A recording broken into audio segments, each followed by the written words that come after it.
জয় হিন্দ। ভারতের prime minister আসামে এই ধরনের সর্বপ্রথম হাইওয়ে বা রানওয়ের উদ্বোধন করলো, যে ধরনের রানওয়ে বা হাইওয়ে এর আগে আসামে ছিল না।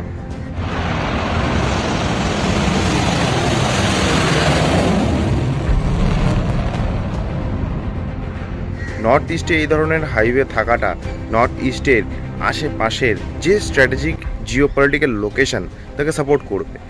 কি হয়, যখন কোনো এমার্জেন্সি আসে তখন দেশের পক্ষে যে কোনো জায়গায় ফাস্ট মিলিটারি সাপোর্ট পাঠানোর জন্য একটা বেটার রানওয়ে দরকার পড়ে, যে রানওয়েতে মিলিটারি এমার্জেন্সি ল্যান্ডিং হবে আর সেই মিলিটারি এমার্জেন্সি ল্যান্ডিংয়ে সমস্ত ধরনের ইকুইপমেন্ট পাঠানো যায়।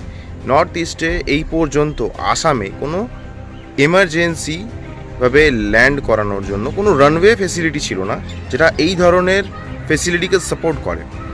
এখন নর্থ ইস্টের এলাকাটা সবসময়তেই একটু বেশি সেন্সিটিভ থাকে, কারণ মণিপুরে সবসময়তেই অশান্তি চলতে থাকে। আমাদের পাশেই বর্ডারে মায়ানমার আছে।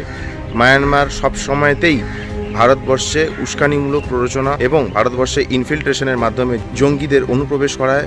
আর এই ঘটনা আমরা আগেও দেখেছি। এই ধরনের হাইওয়ে কিংবা রানওয়ে কিংবা এক্সপ্রেসওয়ে আমাদের ইন্ডিয়ার আর্মিকে প্রচুর সাপোর্ট করবে। ইন্ডিয়ার ওয়েলবিশ যারা চায়, যারা ইন্ডিয়াকে সাপোর্ট করে, তারা এই ধরনের ইনিশিয়েটিভগুলোকে সবসময় বাই হার্ট সাপোর্ট করবে। আমিও করি।